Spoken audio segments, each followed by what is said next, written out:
everyone, and welcome back to Agents of Damned, our Let's Play D&D podcast featuring myself, your sometimes benevolent, often malevolent dungeon master, Jordan Roman. And, as always, I am joined by my fellow players. Hi guys, I'm Katie and I play Safe. Hey everyone, I'm Christina and I play Winterra. And I'm Drew McLean, and by the quantity and quality of Bahamut's quotable quips, I play the good Dr. Arlo Aegon. Actually pretty on par for your little shtick. Mm-hmm. You're welcome. And you don't even have to enter it into your list of things you're keeping track of, Jordan. No, because I've given up on that because you've gotten too elaborate with them. What? No, I'm still in the early parts of my list. I'm just saying, like, in the beginning it was like, and then 2 words of Bahamut or something, or by his, and then like one thing. Now it's like a fucking sonnet. Oh yeah, it's gonna be like an epic poem by the time we actually get any contact with Bahamut, I assume. Oh my God. The finale episode is going to be half Drew's intro. I'm just gonna die because Bahamut's gonna be like, listen, I've been there the entire time listening to all of these. Just stop. This isn't Arlo saying it. Yeah, I was about to say, that'd be real weird, because that would imply that Bahamut has an issue with Drew. Oh my God. Hashtag break the It's fourth like, look, wall. there are beings beyond your understanding that have more control over your existence than even I, and one of them just won't stop making shit up. Oh my goodness. None of this is true. I need you to understand. I'm just a dragon, man. I mean, a god dragon, but a dragon. I'm just trying to Just live a my life, dude. man. I'm not a small business owner. I don't own all this property. I don't know why he keeps... I've never even heard of a TGI Fridays. Oh boy. All these employees keep coming up to me asking about 401k. I didn't know I had employees. And the worst part is these teenagers, they won't leave me alone. Okay, enough with your SpongeBob references. Give us the recap. Give us the recap. Fair enough.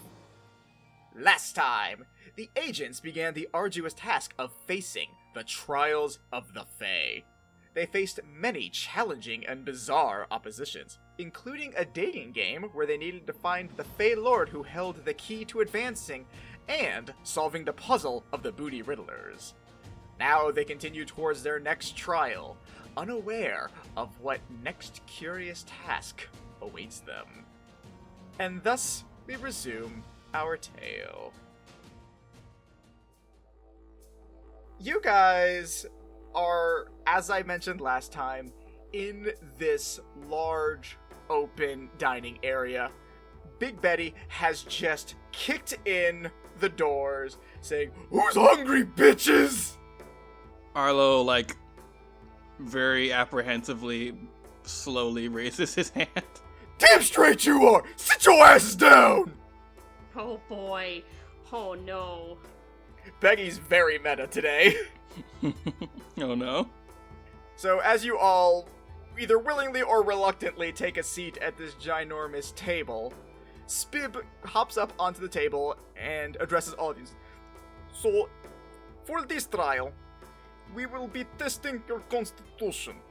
As I am sure you have occasionally experienced, Betty's food can be challenging at times." "Fuck off!" "I'm just saying, Betty.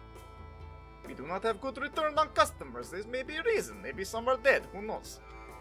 "Anyway, for this trial, you are going to need to overcome Betty's most sinister recipes ever conducted. Any questions?"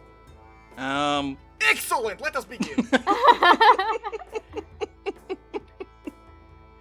"Prepare for the 10-course Enterprise Endurance Feast." I fucking hate you. Oh boy. You picked that one on purpose. No shit! So Becky rolls out the first set of cartouche, or for anyone who is unfamiliar with that and has not seen the Dairy Queen ad that pokes fun at these things, which is the only reason I know what that is that fancy tray thing with the covering that you see rich people use to hold their food. Okay, fair enough. I mean, I think that if you have a butler in a cartoon, they give you food in it. Yes! Okay. The very same. Can I just say I heard witch people and not rich people at first, so I was picturing something very different. I actually too heard witch people, and I was like, wait, what? In today's day and age, is there really a difference? Ayo! Anyway. God. So, allow me to explain the way that this contest will work in-game. You will have to survive each of the 10 different courses of the Ultimate Suna Endurance course. You'll make a Constitution save equal to the standard con save for Big Betty.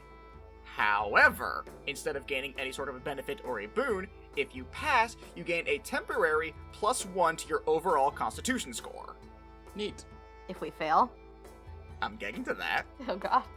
For each failure, your Constitution score hits -3. Oh! What? Oh boy! If your Constitution score ever hits 0, you fall unconscious and you're out. Do all of us need to pass this? Just one of you. Oh god. Alright, come here, blood dice. I'm gonna need you. Oh, I hope they betray you today. So, Beggy has her hands on 2 of the trays. Spib, somehow, despite his minor stature, also manages to do this. And Beggy says, "For the first course, the spicy Suna sticks!"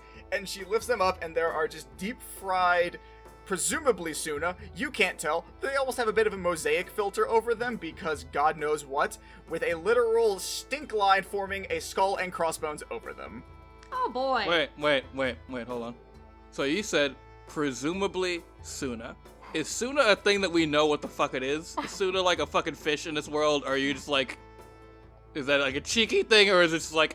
No, Suna's a fish in fantasy world that we know of now. It's the fish that Saith is named after, the one that, Well, first of all, no, it's not, because your name isn't Suna. New headcanon, Saith's name is Suna, and she picks something edgier. All I will say on that You is didn't let me there. finish! All I will say is there is an answer to that question. However, you guys have never heard of Suna prior to Big Betty's. Okay. Oh boy. God fucking damn it. Jordan, what happens if I crit failed? Christina! I hadn't considered that. Fuck! Ooh, I get to be a dick. Did a con save, right? Yeah, con save. Can we do things before we do the trial?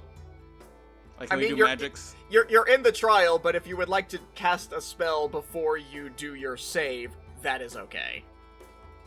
Okay. You were able to do spells in the other trials. I see no reason why I wouldn't let you be silly in these. Please tell me I stock the spell that I want for today. Fuck. Never mind. Oh, I was but- hoping I stocked Purify Food and Drink. I didn't. Oh, that wouldn't have helped you. I would not have let that happen. Not on your life. That dice is immediately fired. I will say that in the case of a critical success or a critical failure, the reward/punishment is doubled.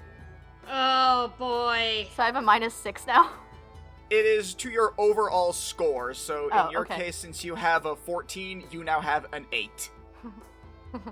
Oh boy. Oh boy, there's 10 of these. Oh boy, there's 10 of these. Oh, Uh-huh. 19. Okay, you're good. You Wait. get a +1 to your overall score. Okay, 16. Okay, you two are good. Let me see how our sweet baby bookworm handles this. Bookworm just spontaneously dies. No, she actually handles it pretty well, surprisingly. Wintera, previously hating the spicy Suna when we were back in Time Anther, like, literally shoves it as far away from her as she can when she tries eating it. She's like, this did not get any better. Oh. Oh yeah, that's right. You do have a thing against Suna, don't you? Yes. No, Arlo's like leaning over at her, like a mouthful of Suna, like, are you off first shot? No. Arlo eats the rest of Wintera Suna. I'm not gonna make you do another save on that one. There's enough torture left. So, as this goes on, Beggy brings out the next set of dishes. This is all Chef Beggy, by the way, just to be clear. Okay. You've not seen any other Betty. The other two Bettys aren't present? You do not see any other Beggies aside from Chef Betty. God damn it, I wanted to trick you into revealing things. I'm not that stupid. Look, man, I might be sipping on some wine here, but I'm not so far gone that I'll just reveal all of my secrets. Some, maybe, but not that one. I'll get you one day. And your little dog, too! Anyway. So, she puts the next ones down, and as she lifts it, she says, "The second course! The spicy tuna soup!" And she lifts it up, and you might expect a spicy dish to be reddish in nature. It's just black and bubbling, with visible bones sticking out of it. Ew. Roll your saves! Or do your spells, whatever. 18. Would healing help with people getting minuses in their constitution in this context? No. Damn. The only spells that will really make a difference will be things that might help you with the rolls. If you fail a roll, you fail a roll. I'm not gonna give y'all that. It's a -3 normally, right? For a failed save, yes. Yes. Okay. No, I got a 13 on the die, so minus my -1 at the moment. Yeah, no, Wait. that's not gonna do it. I have a new spell from Tasha's that I have not gotten to use yet that I might be able to use helpfully. Okay. So it's Betty and Sweetie Puffy Boy who are bringing us the food, right? Yes. Well, really, it's just Betty. She's, like, walking... Presumably, she's leaving the room and coming back with it, but you never see this happen because it happens while you guys are eating, and she is somehow able to avoid eye contact at all times with you guys. Oh, I am not casting magic on Betty. Never mind. Were I'm you not risking going that. to try and cast a spell on Betty? No, I was going to try to cast a spell on Sweetie Puffy Boy, but you just said, like, no, he only helped with the first one, it's just Betty. And I was like, oh, no, never mind. I mean, he's lifting the food up, but he's not bringing it out. I'm just saying, like, is he, like, presenting us with the food in some context? He's lifting the lids for 2 of them because he only has the 2 arms. I would like to cast Fast Friends on Sweetie Puffy Boy. With the aim of doing what? Asking him to, like, help Winterra fake eating the food. Listen, Golden Dragon Boy, I understand what you're trying to do. I feel like we've been friends forever. Honestly, it's a pretty quick friendship that we have established here. But the trial is the trial, and I cannot go against that. Literally no one can go against that. If you try to go against it, it just will not count. Sorry, that is the way it works. Cannot do anything about that. But you are new best friend. Don't know why. I feel like you've always been new best friend. New love best friend. Yes. You know what? I'll take that. I'll take it. So for the rest of this, Sweetie Puffy Boy is your BFF, but he cannot help you, like, not do the trial. If you don't do the trial, then you auto-fail it. Oh boy. Oh boy. How long does this last? Will it last long enough for us to get matching tattoos? No. So Well, Neld's not here, so... So this time, when Tara takes a sip of it, and she just knocks the soup over. You hear Bookworm also have an equally visceral reaction. She did Oh not fuck, do I have to well. roll. Yes! you know what? Saith is enjoying it. She drank down the whole bowl. What'd you How's get again? a 16? 18. Okay, you both are good. You get another +1. The druids are not doing great. Yay. Oh, 17. It still passes. Okay, I forgot about the +1. My con is high, I'm a cleric. It's okay. It's fine. Okay, as you all finish guzzling down your soup / upending your soup, the next set of dishes immediately slam down in front of you as Beggy exclaims, "Next! The spicy tuna salad!" and lifts it up, and you've seen fresher greens, admittedly. You've seen greener greens. You don't know what exactly you're looking at, but it looks more like it belongs in a dumpster than on a plate. When Tara looks as disgusted as possible, she's just like, I don't know what forest these came from, but there's something wrong going on there. I rolled a nat 20 on this one. Okay, you get a +2 on that one. Oh, God. Fuck me. Arlo sees a salad and he looks up at Betty. He's like, I think there's been a mistake. There's vegetables in this. Oh shit, you're right! And she scoops out all the vegetables, and all that is left is just the nasty dressing in the fish. Thank you. Don't know how that shit got in there. I apparently ought not to have done that. The greens are what saves you. Okay, so this is a con save, and I have +2, right, so far. Okay, so that's 4 plus. My con Okay, save, so which is 3, subtract 7, 3. 9. Subtract 3 from your overall con. Oh. We're in a room, right? Yeah. When Tara picks up her plate and she throws it across the room and screams angrily. God! Oh, you liked it! No, it was disgusting! Arlo like takes a bite of his and he's like on the like hunched over the table going just hunched over the table just I'm fine, I'm good. I maybe needed the vegetables. That was on me. That was a tactical error. You guys look over at Bookworm, and she attempted to eat it, but the second it got close to her mouth, she immediately turned green and was unable to do it. She also failed. Wait, Tara, like you look over and or Arlo looks over at you and like his eyes are teared up and he has a little bit of drool coming from his mouth like from coughing up food, and he looks like somehow paler, and there's a beat of silence, and then he says, "Are you gonna finish your salad?" The one I already threw across the room? No. The one that also physically hurt you to eat? I'll make you reroll that one. Don't test me. Safe is just sitting quietly in her chair, like, dabbing the side of her mouth with a napkin, just completely unfazed. Them street kids, and they'll just eat anything, I tell you. She's like, I've had to eat people before. We're like, what? She's like, what? I said garbage. Yeah, so I can do one more of those before I'm out. I'm just letting you guys know that I'm probably Spicy going out this Suna! It's people! I have a -4 mod right now, so... Wait, you'll be is fine. Spicy Suna people? No. Jordan? No. Okay. I'll alleviate that one because no, I'm not gonna make Beggy, like, a secret cannibal. Surprise! That's a surprise. That's the surprise! That's the surprise part! The secret I'm a ingredient time wasn't traveler! you all along! I killed you in the future and fed you to yourself! How's that for your mind? Did I freak your fucking bean? Those Suna sticks? Your fingers! Anywho, the next dish comes out, much to the dismay of one dying shifter.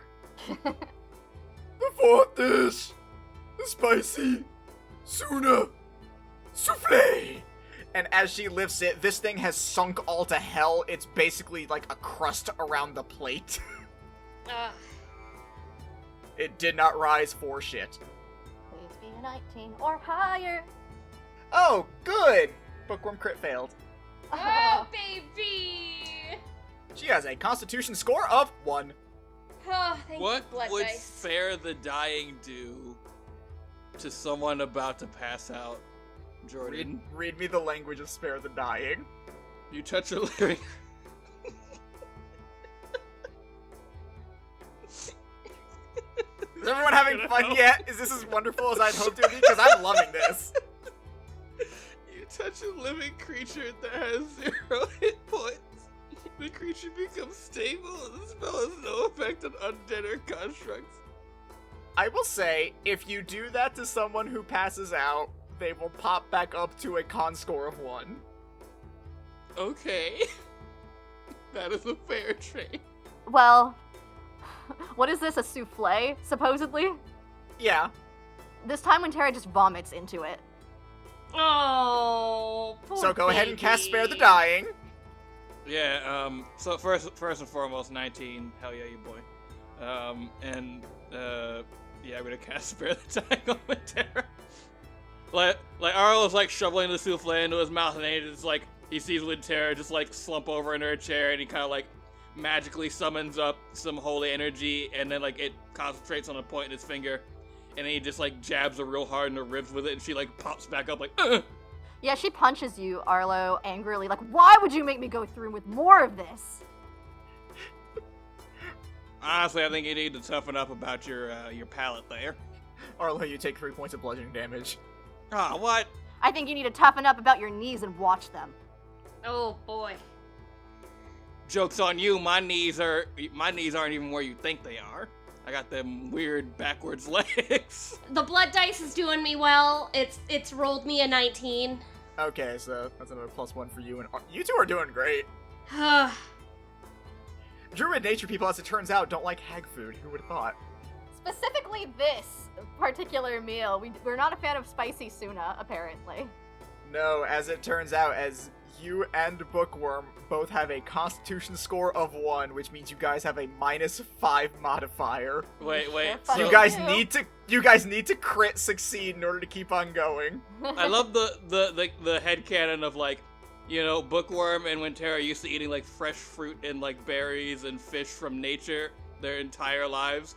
Meanwhile, like Saith lived on the streets and like had to eat literal garbage, and like Arlo is used to like the shittiest of shitty military rations, and they're just like, hell yeah, this was warm. Oh. That's so sad, because that implies you guys haven't upgraded since then, and that doesn't sound right to me. Oh boy. It's just ingrained in them. God, man. They're like, there wasn't even rain on my food. Are you kidding me? So, just to clarify, is Spare the Dying a spell or a cantrip? Cantrip. Okay. What I will say is, in the instance of both Bookworm and Wintera failing, since you can only cast one spell per turn, you have to pick one of them. If they stay down for longer than that particular round, you can't do it. Alright, I'll do Spare Dying on Wintera this turn, and the next turn, I'll do it on Bookworm. Well, I mean, she might crit, you don't know. It's her literal only chance, hers and Bookworm's. We'll I'm just see. gonna keep ping-ponging between the two of them to keep them alive. Well, again, that's assuming that they both don't immediately fail this. They have to both roll nat 20s for that. Oh, And God. on that note, Big Veggie brings out the next one. For the 5th dish, the halfway mark for those keeping count. The spicy Suna sandwich. And as she lifts the trays, you're not even sure that's bread holding together whatever the fuck is in the middle of it. I have only recently become familiar with sandwiches, and I'm fairly certain that is not one. Alright, down the hatch. Well, Bookworm failed. Wintera failed. Well, pick one. I rolled my purple dice this time. It gave me an 18. God bless it. I was so hoping you were going to say it failed you. So, now that we've hit the halfway mark, I would like to go ahead and take inventory on where everyone is at Constitution score-wise. We know Bookworm is out. I'm at 22. Okay, I need to stop you right there. Max 20. Oh yeah, I'm at 20. Okay, which means you have a +5 to all your con saves. So I did good the first two, then one loss, and so I'm at the same as when I started. Oh, cool. That tracks. Well, wait, no, you should be at a +1 from where you were. No, I had two good, and then one bad, which took me down 3, and then one good, and so that's just... We've had 5. We've had 5? Yeah, that was round 5. Oh, yeah, I'm at a +1. About to say, I've been keeping track. I have a list in front of me of all these things. We're almost at my favorite. Well, Did you spare the dying me or Bookworm? oh god, that's right. So did you die? Yes. Do you want to stay dead, or... That's an Arlo decision. I don't know if me or Bookworm is doing either any better. We're both just as likely to fail or succeed, I think, but one is probably going to punch you. Yeah, Bookworm's been doing awful on her diet. Like, even with the negative modifier, she's been doing atrocious on her con saves. Oh, Arlo's poor like looking baby. at like Bookworm, who is a precious bean, and like Wintera, who is like a member of his team that he's responsible for, and he looks like that meme of the guy with the 2 buttons, and he's like dabbing his forehead with sweat. You could also just be a mercy angel and not worry about either one of them. Spare them from the next bite. You know, that's probably for the best. I'm just gonna write them both a note with my prescription pad and say, hey, my bad. Like, hey, I thought you just wanted to wait this one out. My bad. Here's a lollipop. Here's a little lollipop to each one. That's adorable. Arlo Aegon, the military doctor, has lollipops on deck. Okay, so you're being a mercy angel for both of them? Yeah.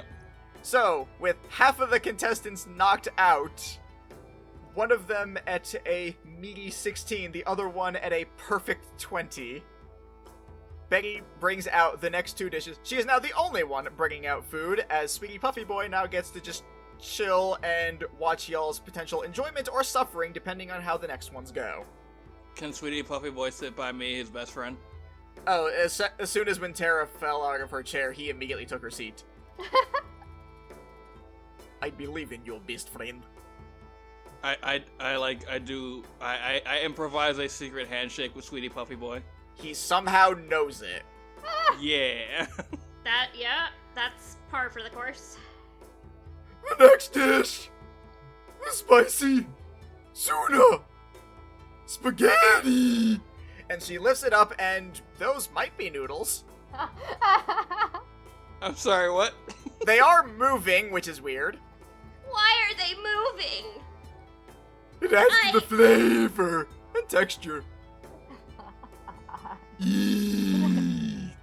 Oh, good God. Alright. You've been enjoying Varys. this, you hush. Varys, my old friend, the spirit who guides me, please, for the love of God, look on me kindly. A +5, shut up.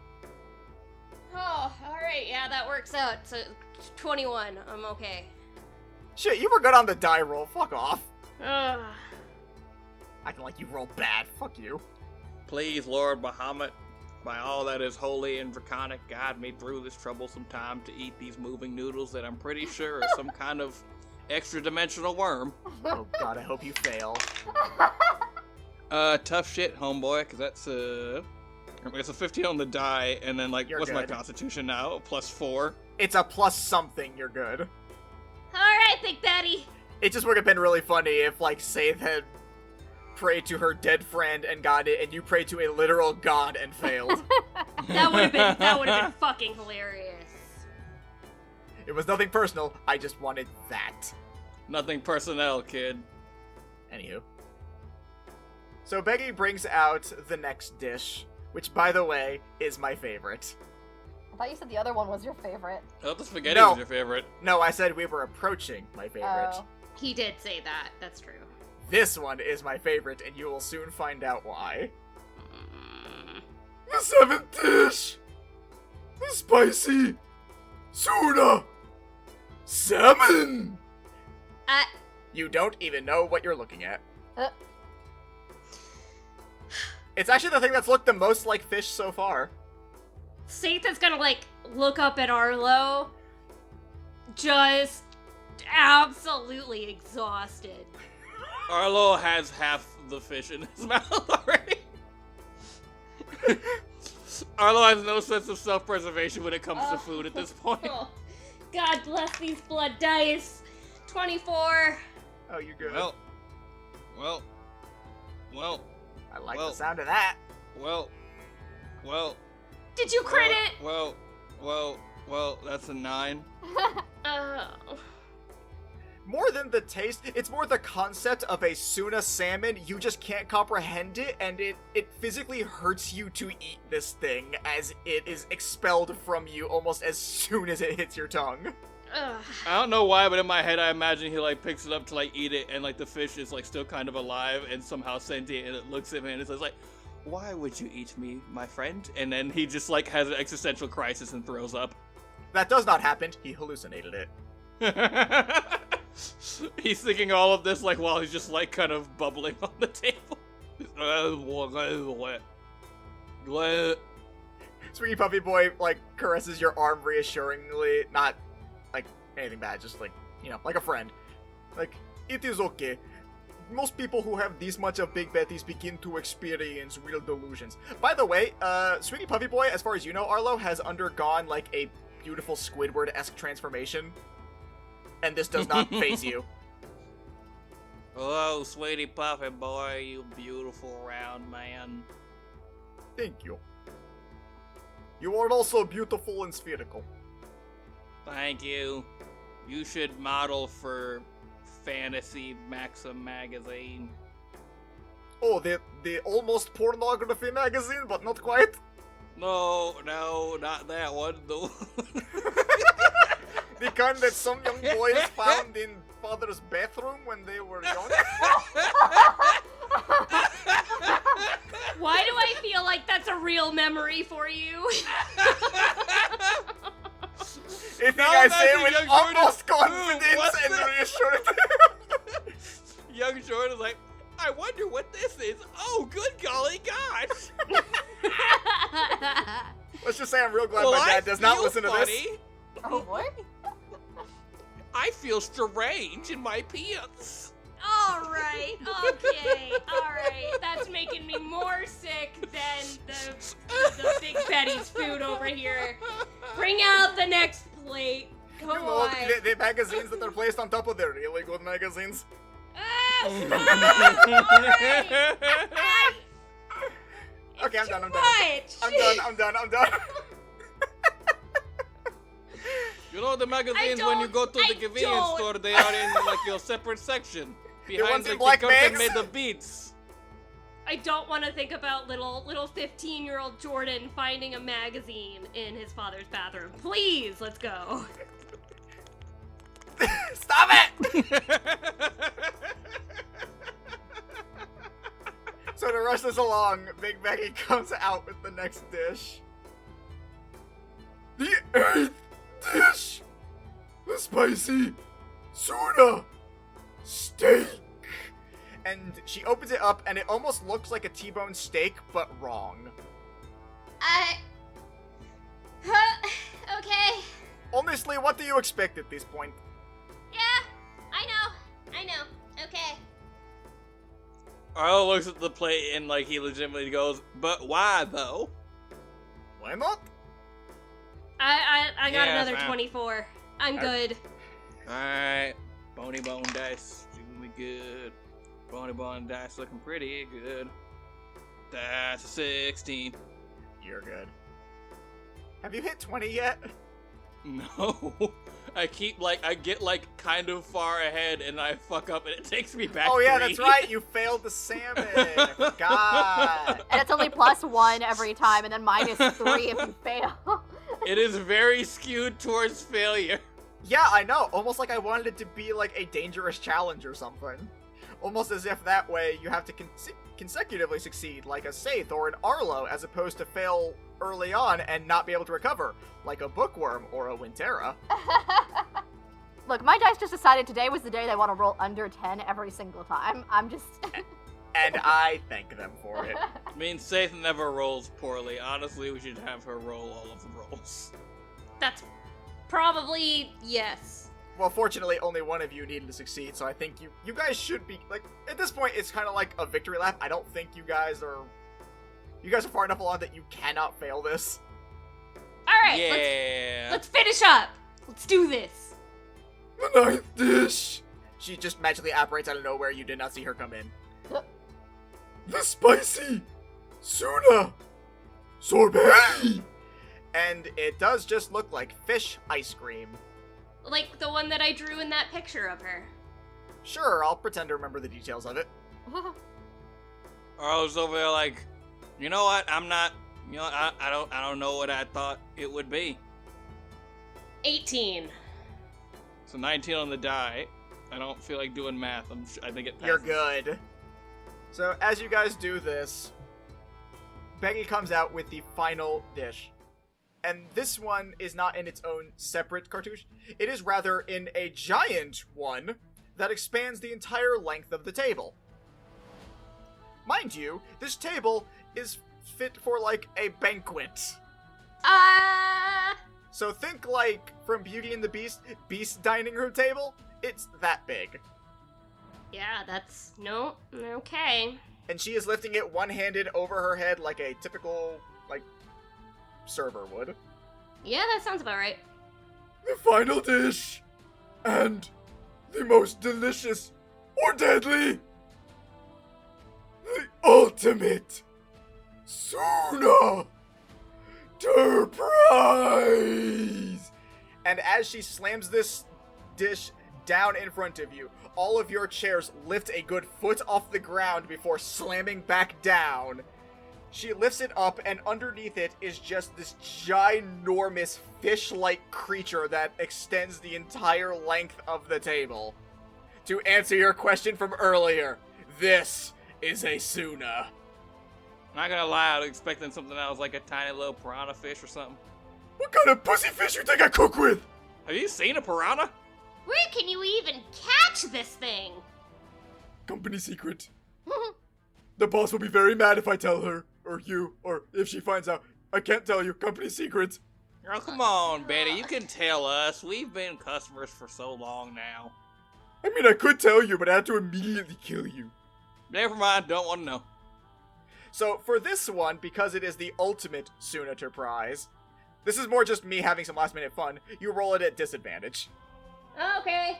What if on one of the rolls we got something really good that we want to keep? Well, then you hope that the other die complements that. But Yeah, Jordan- mine didn't. I rolled a but 13. Jordan, please. No. Let me have Jordan. my fun. Jordan, please. I No, rolled wait. a natural 20. I don't care. I want it. I want to keep it. Roll again and hope you get another one. Oh, please be a nat 1. That'd be What's so a funny. 17 on the die, but I wanted it. Well, I mean, a 17 still passes, so you, Arlo, are the only one who is capable of handling the ultimate Suna Surprise as Safe, for the first time this whole meal, yarts it.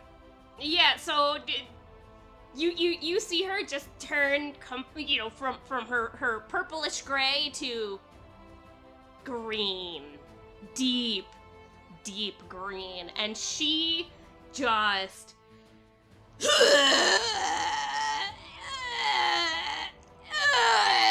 and it just like keeps coming. It's Oh the my God. whole Oh. meal. The whole meal. And Oh, you see God. it all. The sorbet, Oh, the God. steak, the salmon, No. the still The moving spaghetti. spaghetti, No. the questionable salad greens maybe, and finally, the mostly digested at this point sticks. You're not quite sure how that works because that's not how digestion works, but fuck it. No, and Arlo's like eyes like shoot open, and like from the outside, it almost looks like you can see like galaxies in them. But inside his mind, it's like that fucking that scene from Ratatouille where the reviewer like remembers his childhood when he eats the food. But he remembers like his first his first love in like fucking like back when he was like in military college, medical college, whatever. And he's just like, whoa. And then like you just hear a dull, scaly thud from the bottom of the table. Gross. Uh, And as Saith heaves up the entire course, and Arlo slams under the table with his boner. I didn't say it was a boner. Yeah, you implied it heavily. Don't give me that shit. Your mind is the one in the gutter, Jordan. I'm just talking about this life, man. We were talking about dirty magazines earlier. I don't want to hear it. But as these things happen, confetti shoots from the sky, and a banner that says "Congratulations, you lived" spreads across the table on top of what is remaining of the ultimate Suna. And a green light envelops all of you, unconscious and all, and you are teleported away. Arlo, I need a drink. Arlo, please, I need to get this taste out of my mouth. Arlo's still like in it. Like Arlo's still in like that food-induced fantasy. Arlo, for the love of God! Dad, for What? the love What? of What happened? I need Where a are we? drink. What's happened? Something stiff. Give me a drink, man, a drink. Stiff. And then he hands you a little vial of whiskey. Oh. So as this exchange happens, you guys take in your surroundings and realize that you have been brought into an empty room with another door on the side of it. There is also a scroll in there. At this point, Bookworm and Wintera have regained consciousness, though they are not looking good at all. Do our con modifiers stay the same, Jordan? Maybe you should read the scroll and figure out what's going on. Alright, Arlo, you were the winner, so... Technically you both were. Wait, I won? He won the last round. I was kind of in the middle of a thing. Get over it. No. Someone just read the fucking Shut up. scroll. Arlo reads the scroll. So it tells you that it's basically a congratulatory thing saying you managed to survive something that very few people have. However, even the most hardened of champions need to rest after enduring the 10-course Suna Hell Gauntlet. And so you all may take as long as you need in order to rest and recuperate before continuing on with your trials. You may all take a long rest. Oh, thank God. Yeah! And yes, your constitution modifiers go back to normal. That was only for the trial. Oh god, I need that long rest. Yeah, so while you guys are doing this, if you guys want to like chat about anything, you are free to do so. Wintera just finds a corner, and she glares at everyone, and then she plops into the corner, and she sits there just seething about the food that she just had to ingest in her body. That is all she does. She refuses to speak with anyone. Anyone else feeling chattier? Arlo goes over to Wintera, who doesn't want to speak to anyone. Hey Wintera, doing okay?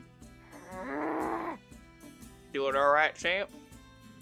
Arlo, so help me by all of the forest spirits and the ghosts that live in the trees, I will take your knees if you do not leave me alone. Arlo, give the Okay. wild animal some space. I understand you want space, but I do have to ask, did you just say ghosts in the trees? What's going on with that? That's concerning. Yeah, you know, tree ghosts. Are there Wintera, like, I know you're upset, but are there tree ghosts? You have to tell me. Oh, it's entrapment.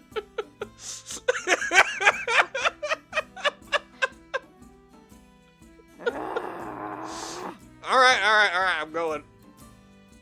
Arlo just leaves with, like, the lingering question of, like, yo, are there ghosts in certain trees? Do all trees have ghosts? Do ghosts only actually accumulate in trees? Is that like a rule of trees? Like, he's got so many questions. These are questions I also now feel compelled to answer to potentially use against y'all. Oh god. Okay, so is that it for everyone? Everyone's good? Alright, give me a sec, I'm Yes. changing out my spells to things that are more utility based. Okay. Alright, I'm ready. So you guys make your way over towards the door, and as you open it, you come into what almost appears to be a gladiator-style arena. There are no people in the stands, and yet you can still hear a rousing applause around you. And from the far end, you see a gate open as a figure begins to emerge. And as the figure enters your field of vision, you see a small girl. She is wearing a fairly unassuming dress with a pendant around that has a large number 4 emblazoned on it. And as she approaches you all, she says, "Are you ready to get because I'm here to kick your stupid I don't know if you're allowed to use that kind of language, young lady. Don't make me get my chair. Eat my lizard boy! Oh boy. Why do you remind me of somebody? Dunno! You! Where are your And- parents? You! Anybody else? Like, I can't be the only one that feels like this little one is very familiar. Doesn't ring a bell to me. Yeah, no, couldn't place it. Is she walking or floating? She's walking. She's walking. She's walking. Do you have a brother? Why the should I tell you anything? I just... Shut up, horny Haha, she called you horny because you have horns, and also because you're very horny. Shut up, horny Wintera is already on all fours and is ready to fight. Good, you caught the gist. Everyone roll initiative. Oh god. What the fuck fuck is wrong with every single dice I roll today? God fucking damn it. That was a 7. Oh, Good. I'm not any better. I got a then. 15. I'm a 7 as well. Okay. Oh wait, my initiative is +7, so that's actually a 10. Okay, cool. Arlo, you... Oh, wait. Yes, Arlo, you are up first, assuming what you mean is 15. I do mean 15. Okay, then yeah, you're up first. Let's see. I just respec away from combat, so that's cool. Yeah, no, I heard you say utility, and I got a little giddy to myself, honestly. I just took out a bunch of damaging spells for things that could be conditionally useful to cover crazy shit happening, and now that crazy shit is that we have to fight this little monster girl. Yeah. I assume. Uh-huh. Cool. Cool. I am alright with that. But you know what I always stock, Jordan? You know what never leaves my arsenal? Detect magic? Fuck you, in the mouth. I'm gonna cast a guiding bolt. Alright. I'm gonna cast it at a 4th level. Okay, go ahead and do that. That's a 17 to hit. Hits. What is the damage die on that again? So it's 4d6 radiant damage plus I cast at a 4th level, so it's gonna be 7d6 radiant damage. Cool. I don't like that you said that with, like, no I know. worries. No, it's fine, go ahead, roll it. You said that on some Hakuna Matata shit. You said, like, it means no worries for the rest of your days. Like, 76? Cool, I'll eat that. Like, either this is gonna be like, yeah, roll your damage, and you're gonna be like, yeah, fuck you, Drew, you bitch. It doesn't count. Or it's gonna be like, yeah, you damaged her, but she's immortal, and also she fucks you in the eye. That sounds like the same thing with 2 different flavors. They're 2 different flavors. I've had a lot of podcasting juice. Oh god. Alright, let's do some math. 20 damage. Cool. So you send out your most powerful guiding bolt. It careens towards this unassuming young child with the deeply, deeply upsetting vulgar tongue. And it explodes in a radiant burst of energy. And as the light fades, she looks unfazed. Do you experience joy from hurting me on a personal level? Yes, actually, I do. That's how I make a good DM. You're not a healthy person. You're not a healthy person. My dollies hit harder than you limp Hey, my penis works very well. Yeah, I noticed you're still got a raging hard on from the food, pervert! Arlo, like, looks down and, like, Boy. spends all the rest of his turn just, like, trying to cover his boner. Like, oh, no! Oh good, I have confirmation. Excellent. I thought it was gone! Oh boy. I mean, it was hard to see! It's so turgid! So, next up, it is Saith's turn. And Saith, before you can do anything, Modi hops off your shoulder and begins to walk forward. What is it, my fine furry friend? He continues on for a little bit and then stops and turns around and sits down facing you. He has his head facing downwards and his shoulders are sort of like going up and down rapidly, almost as if he's breathing very heavily. He's in his murder pounce mode. Oh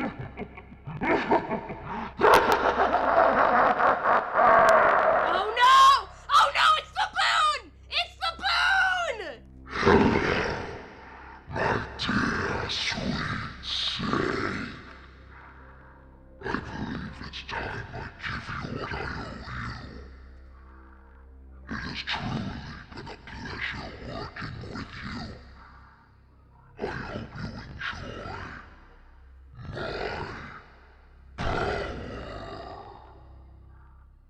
And Saith, you feel something you have never felt before. Starting from your forehead and reaching through the rest of your body, you feel the sensation of burning.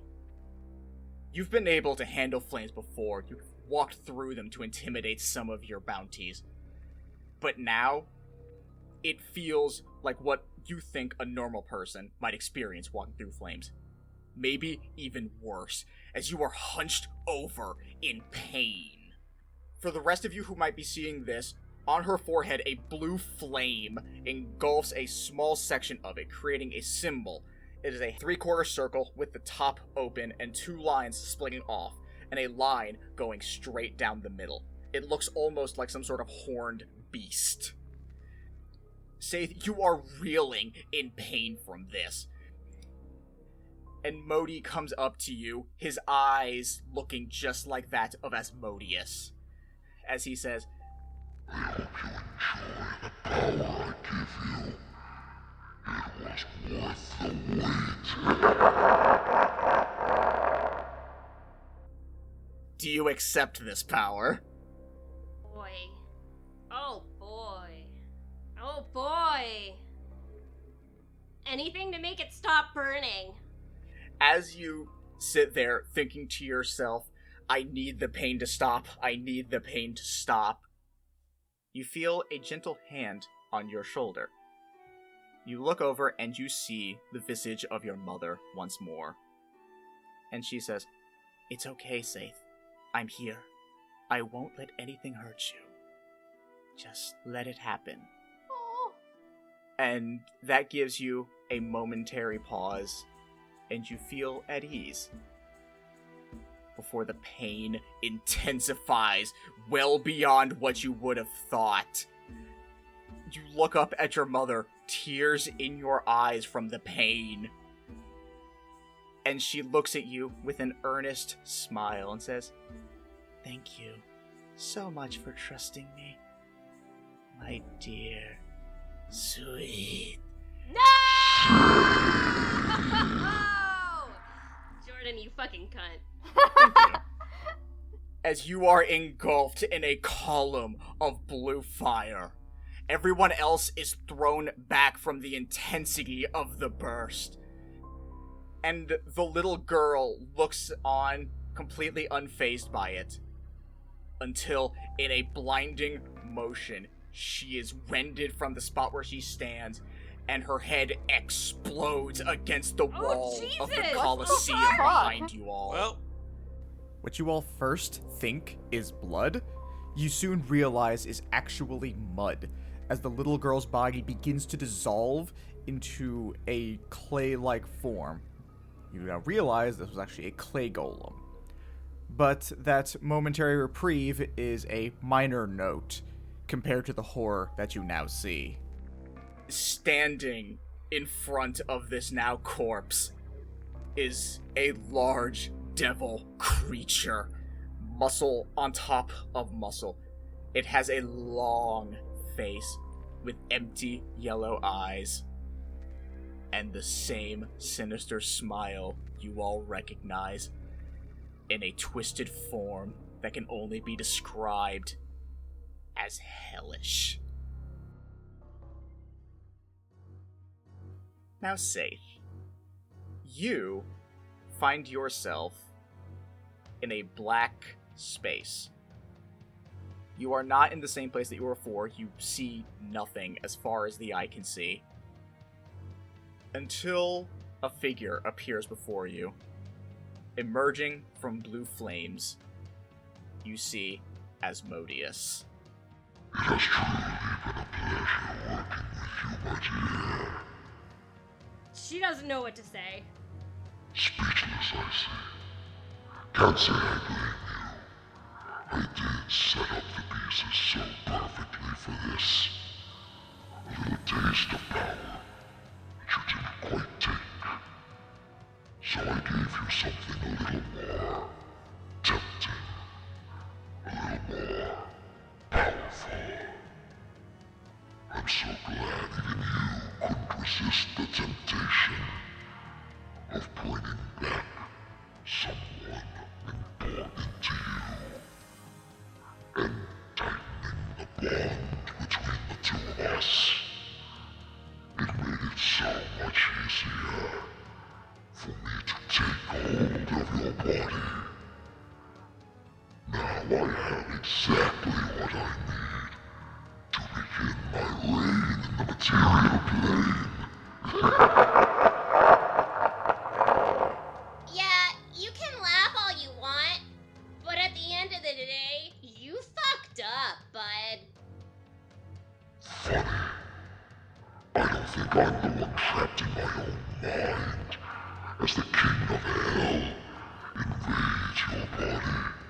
Hey, Asmodeus, I'm trapped in my mind 24/7.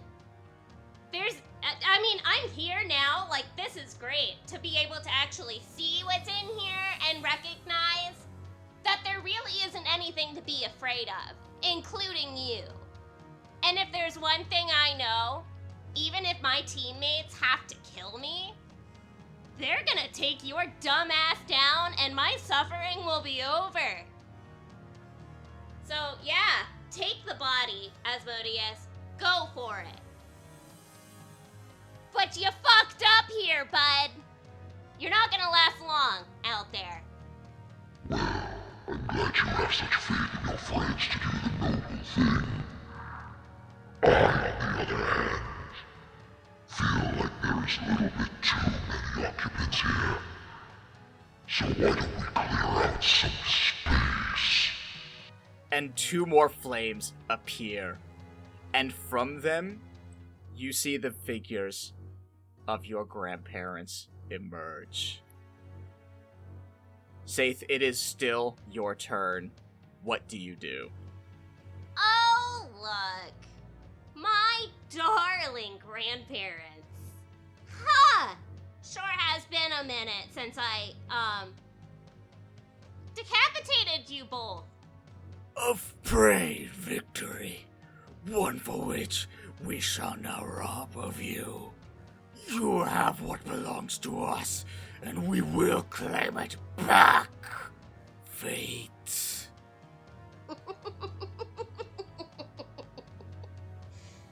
If you think that I am still Fate Youngblood,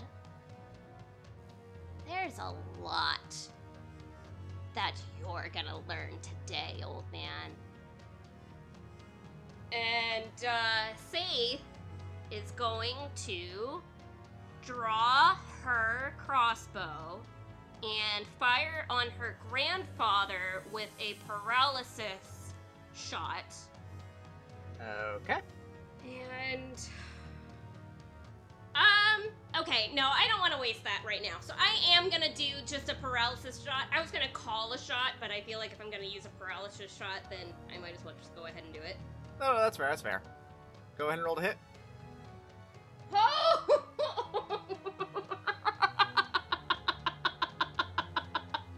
There's no way! There's no fucking way! There's no fucking way! I cannot!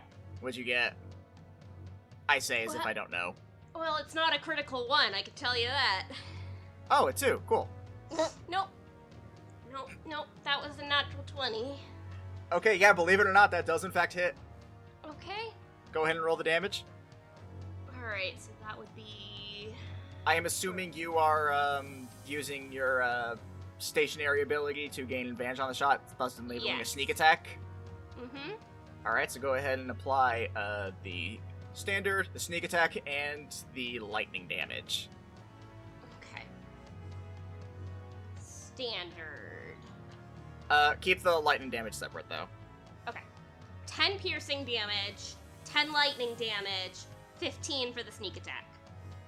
Okay. I believe that would be 52 base damage. Before the extra 20 gets thrown on for the paralysis. Yep. Cool. Back in the Feywild, you all see the Saith Devil turn her eyes towards Arlo as she pulls out a giant infernal crossbow Oh god. and shoots it right at him. Arlo, roll me a con save for the critical hit Katie just landed on you. Holy fuck. Oh man, that's only gonna be a 22. Okay, cool. So you survive that. You still take 52 points of damage. Oh, sorry, bud. What the fuck? Is there anything else you'd like to do, Save? Boy! No, I think that's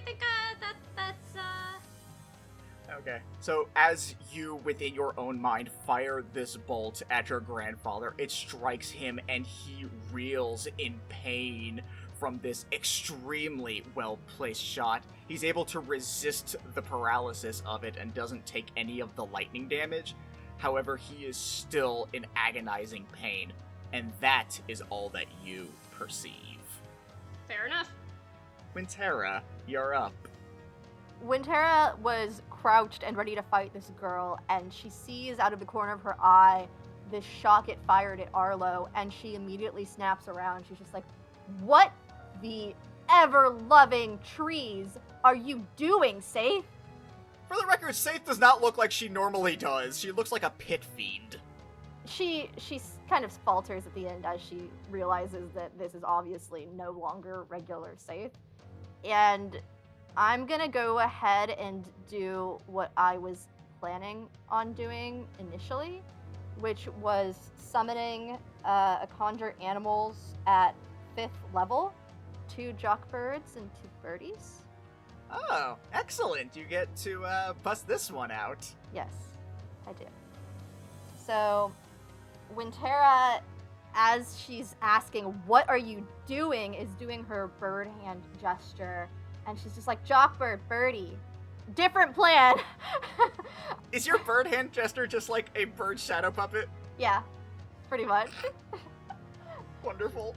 Yeah, it's just like Like that scene in Napoleon Dynamite where they're putting their hands together to make the bird. She just like signals that way. pretty much, yeah. So she summons them and she looks over at the 2 jockbirds and she's just like, I need both of you to stop her and keep her from hurting mainly those 2. And she points over, gestures towards Bookworm and Arlo. After she saw Arlo get shot.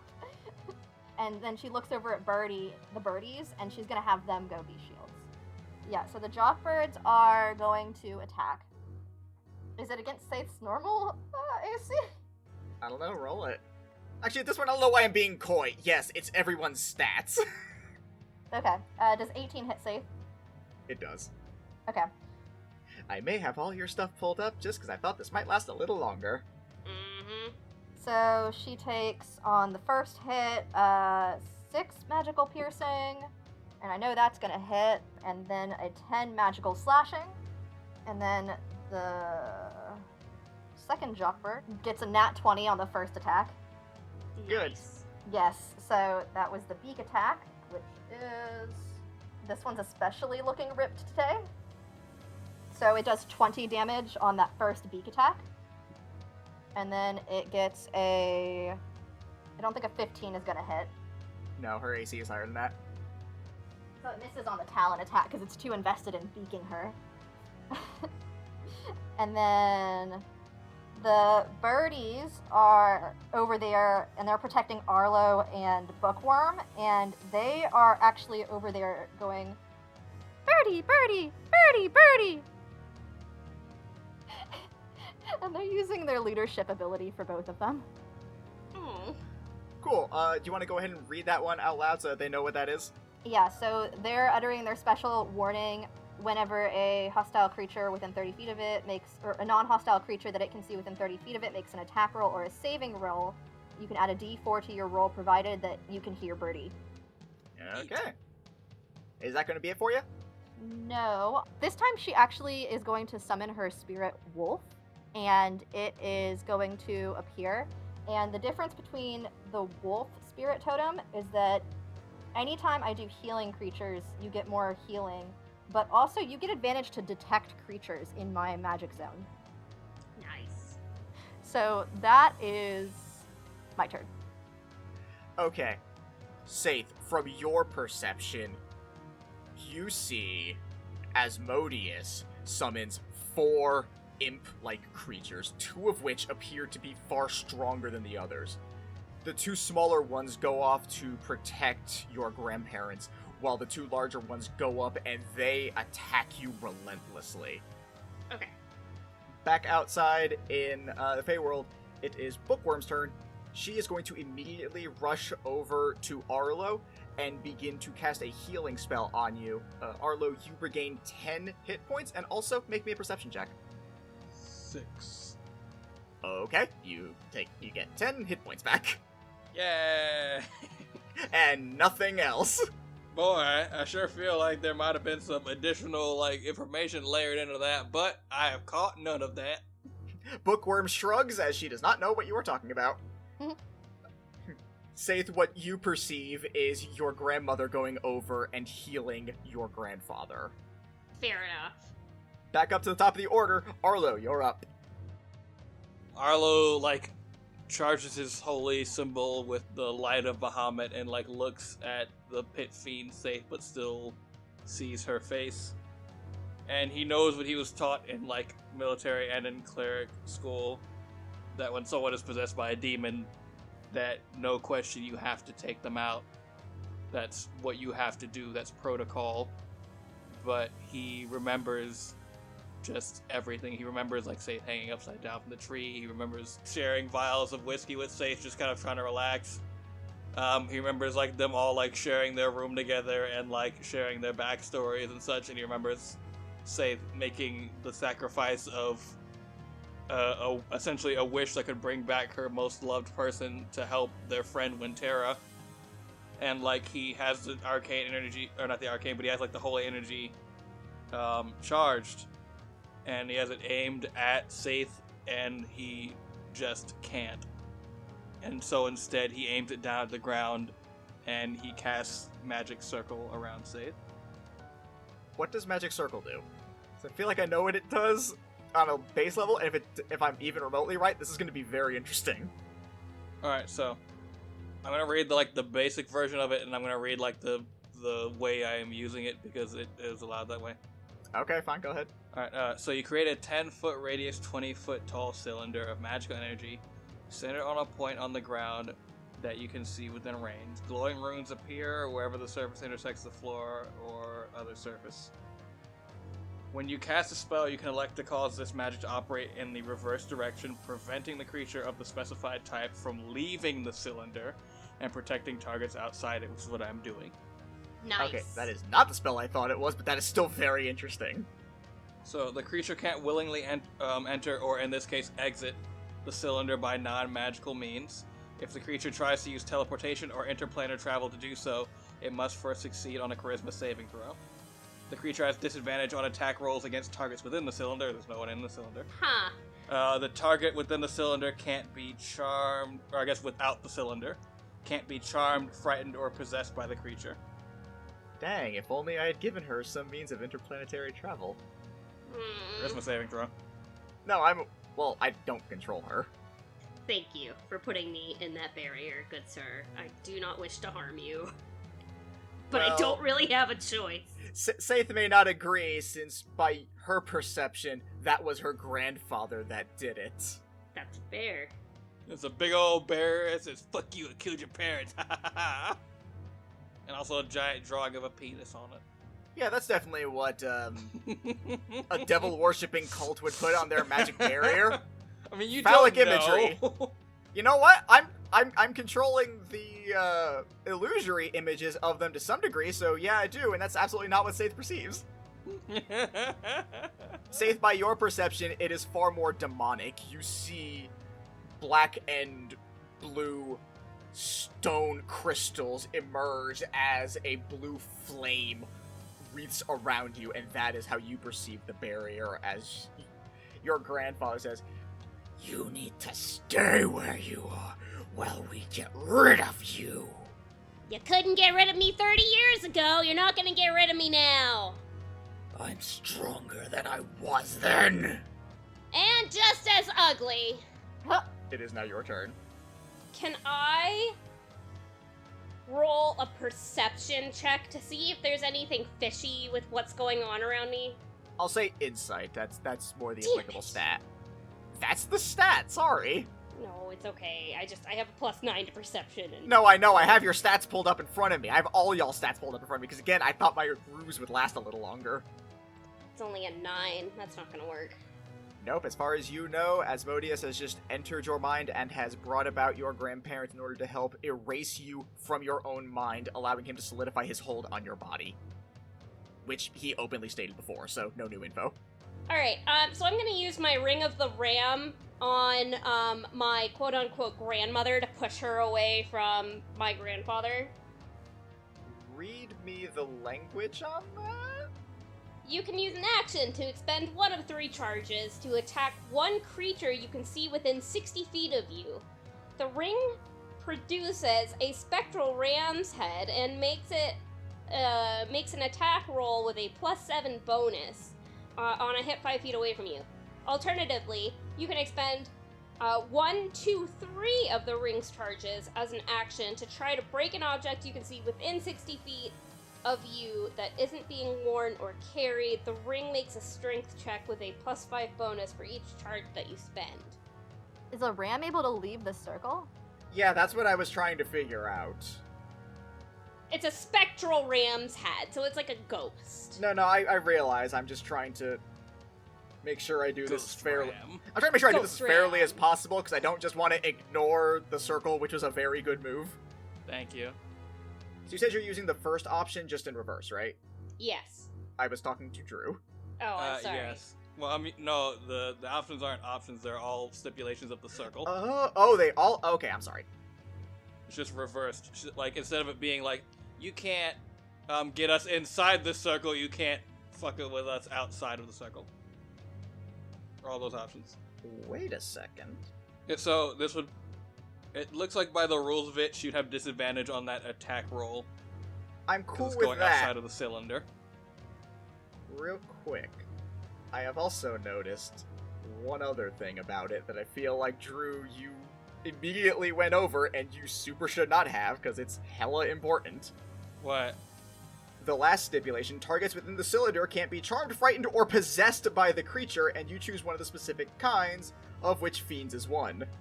Well, it says one or more of the creatures. It doesn't give you, and it doesn't say how you pick however many of those there are. Here's how I will elect to do this, because I think this is really tasty and I like this. Katie, you may do the attack. It will still have disadvantage. However, once you have to make contact with the barrier in order to go, like, get the attack through it, Okay. just based on the way the Ring of the Ram would work. So I will say you make a wisdom saving throw as Okay. you do that to try and overcome the possession. Let's see. Yay! I helped. Thank you, buddy. Hamburger helper. It is not going to be an easy DC, just fair warning. No, that's totally fair, and my wisdom's not my highest stat modifier. You're the only one.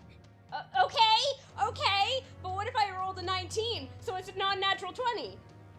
Here's how we're going, because I hadn't gotten to this point yet. I swear I'm not just making this up out of, like, salt or anything like that. I swear to God. I was going to say this regardless. I will treat instances like that like death saving throws. So, first, like, either successes or failures, so 3, and that one was a success. Okay.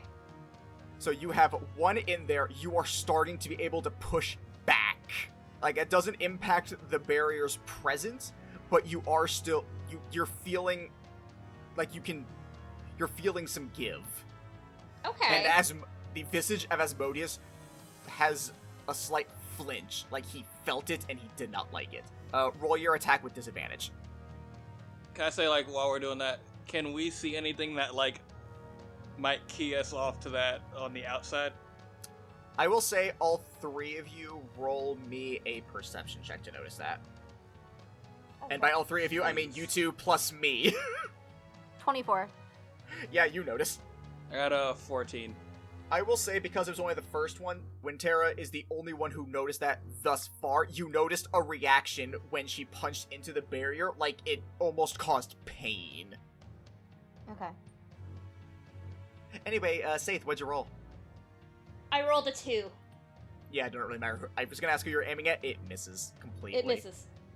Like, with a 2, I will almost say it, like, slams against the wall and does not even break through. Is that everything for you? Yes.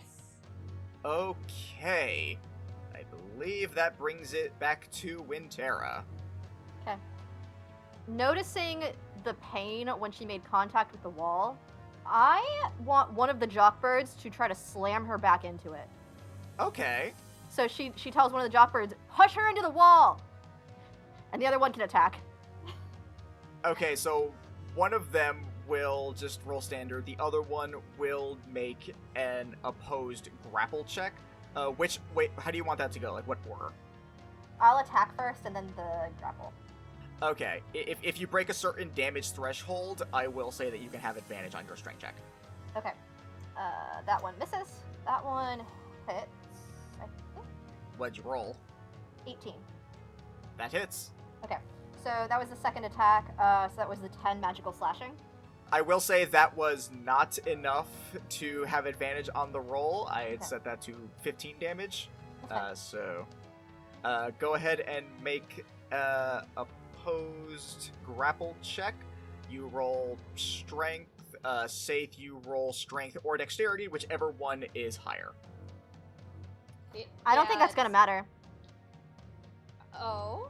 I don't you think roll that's a natural matter. 20? It's not gonna matter. My. Oh my god, did you roll a natural 20? That jockbird is a dear. stronger jockbird and it got a natural 20. I'm so happy. So for those of you listening at home, the rule is Jockbird always wins. And the actual rule is that ties do go to attackers, so no matter what Saith rolls, it will take. So yeah, you are able to push Saith into the wall. Saith, roll me another wisdom saving throw. With advantage, actually. I'd like to use Pendleton as a reaction. Okay. Oh, okay. Thank you for the advantage because I just rolled a natural 20! As you do that, you hear Pendleton in your head say, You need to have the other jockbird push him into it. Go! and as you do that, both of them do, and that is enough of a blunt force. Saith, it breaks through to you, and you instantly realize what is going on. And with a blood-curdling scream, you break free, and Asmodeus vanishes into flames. As he fades, he says, Don't think that this is over. You haven't gotten rid of me. I'll just get you next time. You're still bound to me. Save my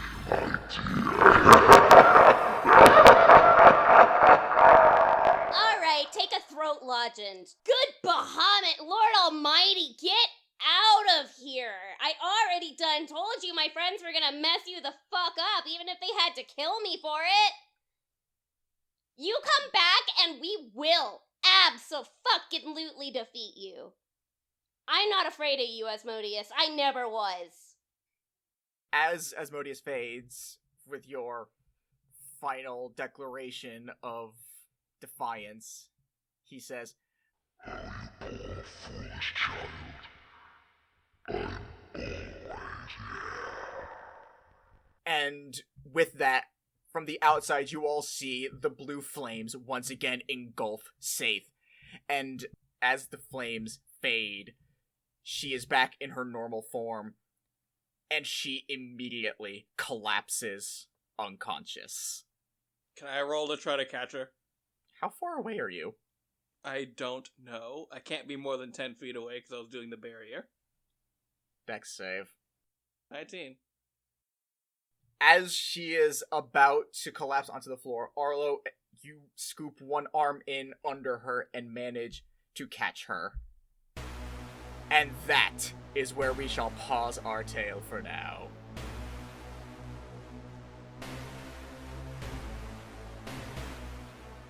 Hello everyone, Jordan here. We have a few plugs to shout out, as well as a few bloopers that didn't quite make it into the episode proper. So make sure you listen to the very end. If you want to support the show, follow us on our Patreon at patreon.com/agentsofdamned. We post all our episodes there a full week before they hit iTunes, Spotify, or any of the podcasting platforms you can find us on. we also have a special after show called Peek Behind the Screen, where we talk more in depth about the episode, what we think will happen next, or whatever the hell else we feel like talking about. You can also find us on Facebook and Instagram at Agents of Damned, and on Twitter at Agents of D.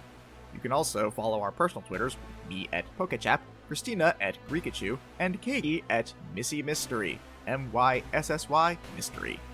Drew is not on Twitter. We also have a website, agentsofdamned.wordpress.com, or agentsofdamned.com, where you can also find all our episodes along with full transcriptions of each episode and personal bios of the cast. Additionally, we also have merch now. You can find a wide selection of our merchandise available over at tpublic.com/user/AOD, or just follow the link on our website. If you want to talk to us or our community at large, we have a Discord server at AOD, capital A, lowercase o, uppercase D, where you can chat, discuss theories, and submit fan art and suggestions for the show. We do ask that you keep it PG, lest we unleash our unholy wrath upon you. Don't forget to leave a review and share the show with a friend. Until next time, bye!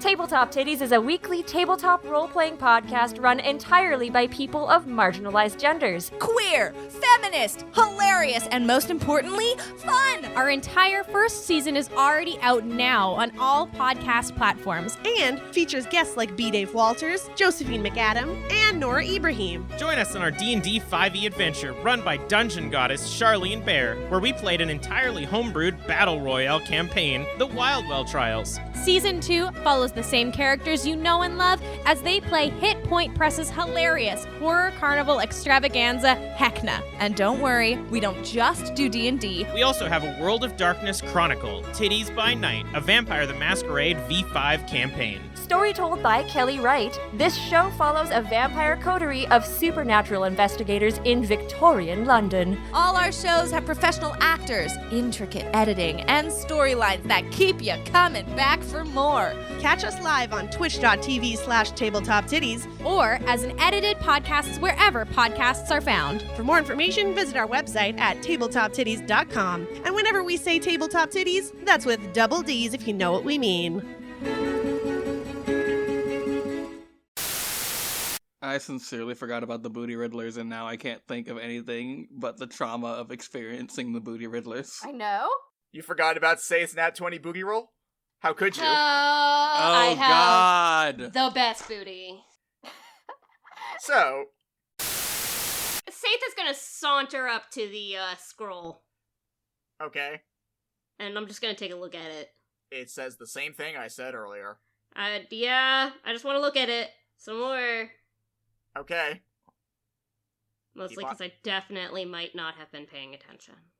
You're allowed to take a long fucking rest before you do the next trial. I'm just giving y'all some downtime so you can digest the Suna. Fuck. Thank you, I appreciate it. You can delete that entire exchange. Oh no, that's Absolutely a blooper. not. No. That's a blooper. Oh boy. Fuck Nugget, how dare you? I'm sorry. No, you're not. There's a lot going on lately. Don't give me excuses. No, shut up. It's Daggy's turn to talk. Please don't refer to yourself as daddy. I can't. No, go ahead. Come on, Daddy. Spin us your fantasy tale, Daddy. Stop, for the Our love of dungeon God. master, We Daddy. don't. You are just giving us fuel for bad fanfiction. Oh, The Lord. only fan fiction. Oh gonna God. ship you and Jordan. Ugh. I've been flirting with him with every gay character in my arsenal. That's my goal from day one. It's fine as long as I'm the top. Eh. Don't you me. You know our dynamic, motherfucker. Yeah, we both struggle for power. Anyway, ignoring our hypothetical sex lives. Oh boy. This is a thing. And I thought our Halloween special was horny. Anyway. Oh God. I wish my doctor gave me a lollipop with every doctor's note. Well, maybe if you went to like your whatever pediatrician. happened to that? Like you remember like when like your doctor used to be like, and you were a brave boy today, so here's a lollipop. And you're like, fuck yeah. Yeah, that's called your pediatrician, your kid doctor. Yeah, but like why did that have to stop? Adults like don't like sugar? No, we didn't like fucking grow out of that. Like I would like a lollipop. Like he doesn't have to be like, you were a brave boy. We could be like, all right, you finished your checkup and here's your lollipop, sir. I would be like, hell yeah, my lollipop. That'd be nice. That'd be nice. Alright, take a throat lozenge. Jesus Christ, get out of here. Sorry, no wait. Bahamut. Like from really far away. I think you mean Bahamut. Who the fuck is Jesus?